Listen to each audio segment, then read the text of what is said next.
And before Scott begins to talk about John Frankenheimer's Ronin, I'll apologise in advance if I talk an unseemly amount about East German figure skaters, but, well, a young boy's infatuation dies hard. So, Scott, Ronin. Yes, I don't want to take up much time with the plot recap of Ronin, so I'll get through it as quickly as possible. In fact, I'll be Ronin 60 seconds. Pause for applause. Okay. Don't pause too long.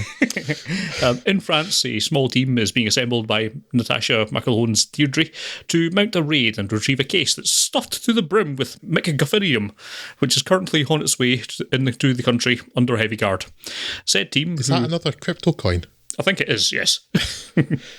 Said team, who at least initially are cultivating a bit of mystery about their origins and skill sets, are Robert De Niro's Sam, Jean Reno's Vincent, Sean Bean's Spence, Stellan Skarsgård's Gregor, and Skip Sudduth's Larry. Soon we'll get a bit more detail. Larry's a wheelman, Gregor's the tech expert, Vincent the local fixer, and Spence is the obvious fraud. And while our point of view character Sam's background remains a touch more vague, it's clear that he's the most competent to take charge of the planning and execution of the heist, navigating the tensions and frictions of the thrown-together team. While this is initially successful, it sets off a cascade of betrayals and double crosses that sees Sam and crew scrambling to recover from again and again. And at risk of spoiling a Jack's Notes old as balls films, essentially we can say that everyone betrays everyone else, just as those historical Ronin notably did not. An old axiom holds that everyone has at least one story in them, and in screenwriter J.D. Zeke's case, it seems that one is all he had that's worth considering, at any rate, unless 2008's Pistol Whipped bucks the usual quality trend of Steven Seagal films. But in terms of Ronin, at least, I'm not sure my primary enjoyment comes from the plot exactly. It's not bad, for sure, and I should note that this is another inductee in the Scott Morris Hall of course I've seen this film before, oh, hang on, wait, no I haven't. But even on a first viewing, this amount of double-crossing is credulity stretching. It does, however, propel the film onwards at a heck of a clip and makes for a fun watch, particularly with some better than usual character work for this sort of thing. If we are to hold David Mamet responsible for all of the dialogue, we can at least divine that he has never been to Britain, or England specifically, as well as plenty of bones to pick with the delivery of the blarney. It's mainly poor old Sean Bean that's lumbered with some of the least believable sentences in the film. There's spilt some jam, Scott. There's spilt some jam back there. Bit of raspberry.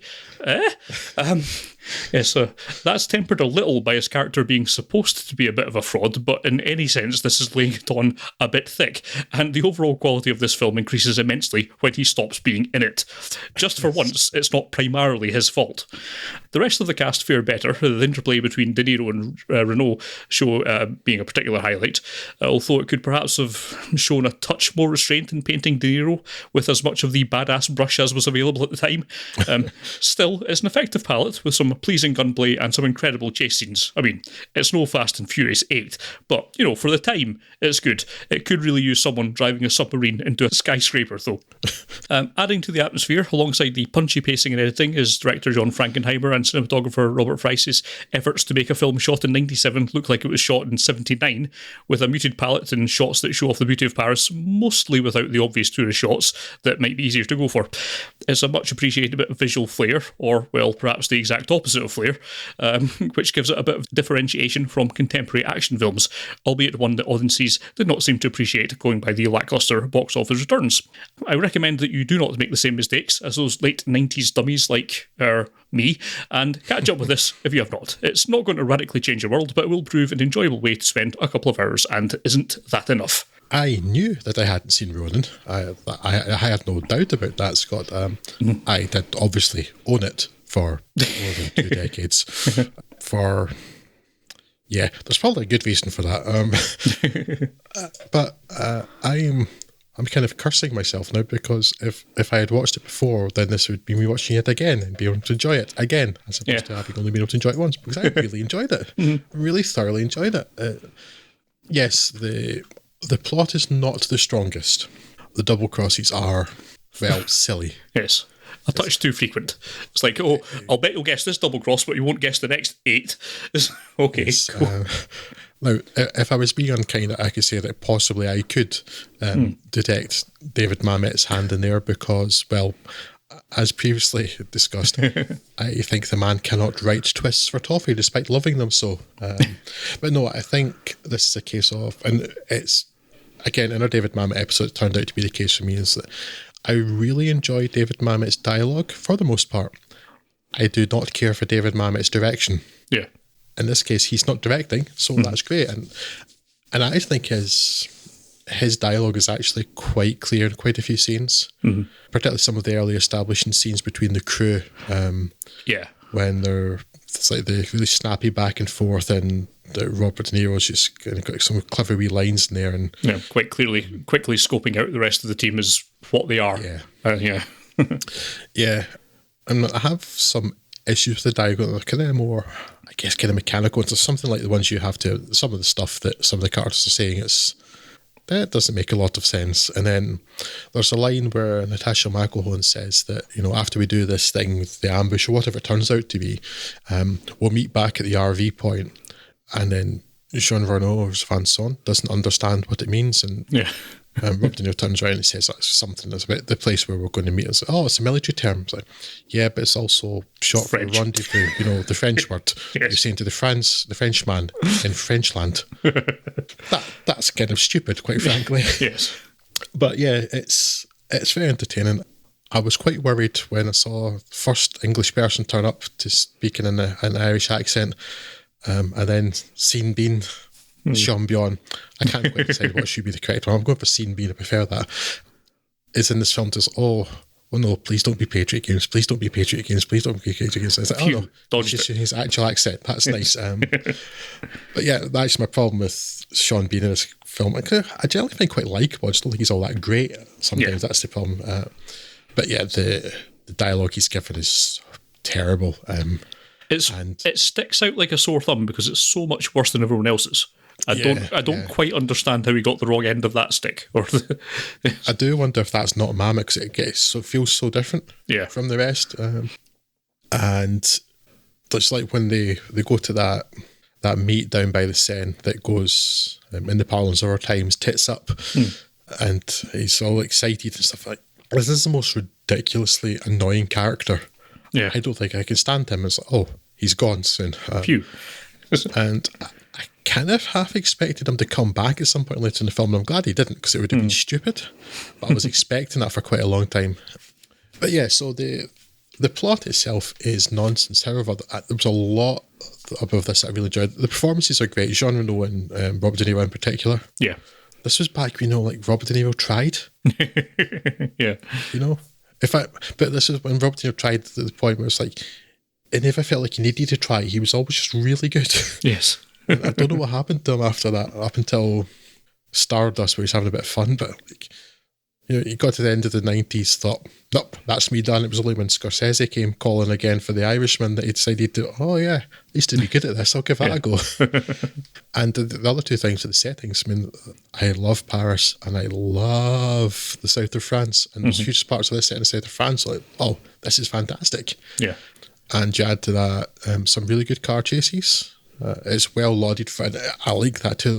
It's more competent driving. It's not your, not to denigrate the Blues Brothers, because that's obviously not being serious, but it's not your Blues Brothers style car chases. It's not played for comedy, and it's not played for it's not just a random assortment of CG things crashing into other CG things as well. It felt like this could actually happen, and clearly it did, because that's how they filmed this kind of things, and it's just incredibly impressive technical stunt driving. Yeah, when you see them roaring down streets full of parked cars, there's not a lot of space, and obviously it's a closed street and those are cars set there and they know the measurements and stuff, but it wouldn't take much to smack into those. So I appreciate that. It's not actually my favourite car chase in Paris. I think that's probably still the Bourne Identity. Right. Because that really, there's similarities and similar quality levels. I think partly because they were using that very small Mini in the Bourne Identity, it was a bit more inventive. But there's not a lot in it. And the only issue I had with the stunt driving is that, and maybe just because it's a product of the 1990s and it may have actually been some sort of legal statute, but all of the cars are made of fire. Why are the cars made of fire? You've bumped into a curb, boom. They've let all the fire out. I'm sure by the 1990s, there were definitely laws about not letting the fire out of cars quite so easily. Yes. It zips along at a pretty good rate. Yeah, another thing that did worry me a bit when I saw the running time of it was it's just a touch longer than I would normally want my thrillers or this kind of actiony type thriller to be, but it really doesn't feel like it's 2 hours and a couple of minutes or whatever it is. But yeah, it really barrels through it and does not let up. It's really good for that pacing regard. There is one section which perhaps is overlong. It's important to the point in a part, but this is partly what I was referencing in my introduction. It's like there's the one ice skating scene. But given the ice skating scene involves Katerina Vett, who I've basically been in love with since I was a wee boy watching her in the Olympics, I was entirely fine with that. She's a stunning woman, and she's incredibly skilled. Like, 5 minutes watching Katerina Vett skating on ice, I'm fine with that. We can get back to the car chases and the shooting later. That's fine. I guess that it wouldn't be unfair to argue that perhaps that's slightly overlong, but maybe by a minute or two at most. So I don't really think that'd be a big problem. If I have any other real regrets about it, it's that it's got Michael Lonsdale in it, and Michael Lonsdale's not in the entire film. Yes. Michael Lonsdale's brilliant. I love Michael Lonsdale. Yeah. I would have liked to see more of him because he's great. I mean, I wonder if I'd detect Mamet's hand in that too, but that whole spiel he's given Robert De Niro about the Ronin, I could have listened to another 15 minutes of that. Yes. Delivered by him. Yeah, it's a really, really solid film. I mean, a little concerned about it because some 90s films, action films in particular, don't stand up because, they're full of cars made of fire, which is not a thing I tolerate well nowadays. But no, the really quality stunt driving, the great acting, again, particularly between Renault and De Niro, really good dialogue, and it papers over most of the other cracks. And there aren't that many cracks. Yeah. Superficial cracks at best. Yes. They don't show the MacGuffin. Really glad about that. I think possibly even more nowadays they'd feel determined to tell you. Yeah. And I don't want to know. And again, this was something that worried me at the start of the film because I didn't... If I ever knew what this film was actually about, other than the vague idea of Ronin, I have long since forgotten it. I just knew like who was in it and where it was set roughly. And that it was well regarded for its stunt driving, but we start introducing IRA members in a mid-90s film, like, oh no, don't show them sympathetic again, please, not again. Like, oh no, you didn't. That's good. Yes. So what was that? Oh, the Long Good Friday, which spoke about not that long ago, Scott. Like, just why did you introduce them in there? At least they weren't sympathetic, but that was worrying. But it's even more so worrying when it's people who really don't know what they're talking about doing it. But it's like I don't know, they're just the kind of villains here. But they probably could have been anybody. Yeah, and it kind of makes sense with the sort of geopolitics that are hinted at in this. It never really goes into it in any great depth. I mean, obviously you can, but it's a bit more clear by the end of it where all the kind of cards on the table lie, but it doesn't feel the need to go into it in any great depth, which is great. You can read into that as much or as little as you care about and just enjoy the film without getting into that. So it's cool. I think perhaps the only thing that concerned me about it wasn't actually the Irish section of like the geopolitics there, because it took me like an hour to work out to sort of backfill and work out what they'd been talking about. There's a scene earlier on when they're all getting to know each other and Stellan Skarsgård's there, and I think it's Robert De Niro, although it may have been Scene Bean, makes a comment about like where you're from and stuff, and something hasn't worked out quite that well for your lot. I'm like, what, the Norwegians? Here's the Norwegian man. Yes. And no, that's not what they meant at all. Yes. Apparently he was a Russian, which like that didn't click till like an hour later when they said he's a Russian. It was not obvious, but it was meant to be, it seems. No. And that kind of fills that in a bit. But yeah. So I've no other complaints. There's a couple of amusing things that, one I want to mention in particular. Like Natasha McElhonn's Irish accent is pretty good. Jonathan Pryce's is okay, right up until the point when he pronounces Deirdre in the British way, which is Deirdre. Yeah. And it's like, that just sounded so wrong. It's like Natasha McElhone is quite clearly getting it right earlier. It's like, by the way, my name is Deirdre, which is how it's pronounced in Ireland, and it's generally how it's pronounced in the US. But in Britain, especially if everybody familiar with Coronation Street, no, it's Deirdre. Yeah.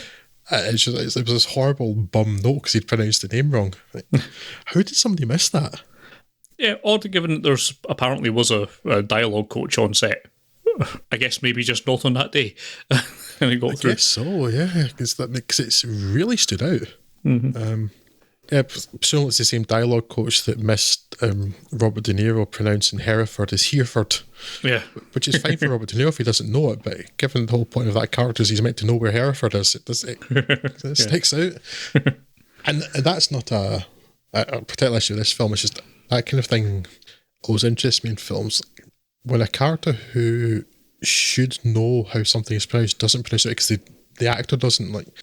Is that a feeling of the actor, or is that a director? Some directors are afraid to say to an actor, "You're saying it wrong," because some actors are really precious. Oh, I don't want line reading. So you're like, you've been paid to do a job, do it well. Yeah, or is it the kind of thing that just no one thought to check because whoever wrote it knew how it should be pronounced, but it can't be guaranteed that either Frankenheimer or anyone else that involved in it would have the kind of relevant local knowledge to pick up on what is a fairly minor detail, I suppose, in the grand scheme of things. But yeah. Yeah, that's something that always sticks out to me too, because isn't somebody noticing that somebody's pronouncing this differently from somebody else? And again, if you don't know, okay, but like you're in a film and I'm afraid I can't remember what it is now, but one that had always stuck in my head, there's something in Three Kings, the woman that Archie Gates, George Clooney's character, is supposed to be taken around. She's a reporter for CNN or something. And she says this word, and she's clearly pronounced it wrong because the actress has read the script and doesn't know how to pronounce it. But her character would only have heard it. She would never have read it. She'd have heard it from somebody else. So it makes even less sense. And I'm not sure I have a point. Those things stick out to me. And how did they slip through? Like, I can see how they would slip through. I mean, I was going to say, you'd think maybe Sean Bean would have picked up on it, but even then, there's plenty of places in the UK that I do not know how to pronounce and would pronounce incorrectly, just because there's lots of weird things in English that just do not make any sense. Yes, and British English there. Yeah, and I can completely imagine that might be the kind of thing that would just sail through, and given that it's not like a hugely critical detail, it just might have not had the focus on it. But yeah, actually, I did think about Sean Bean in that scene. They like whether he did up. I did.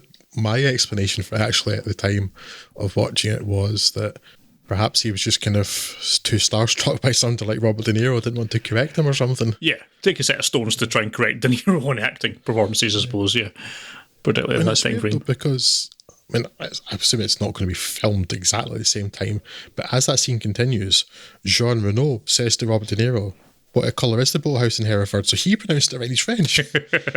True. So, yeah. But yeah, none of that's important. It's just that those sort of things amuse me in film. But yeah, it's good to know that really stands up for the most part. It does.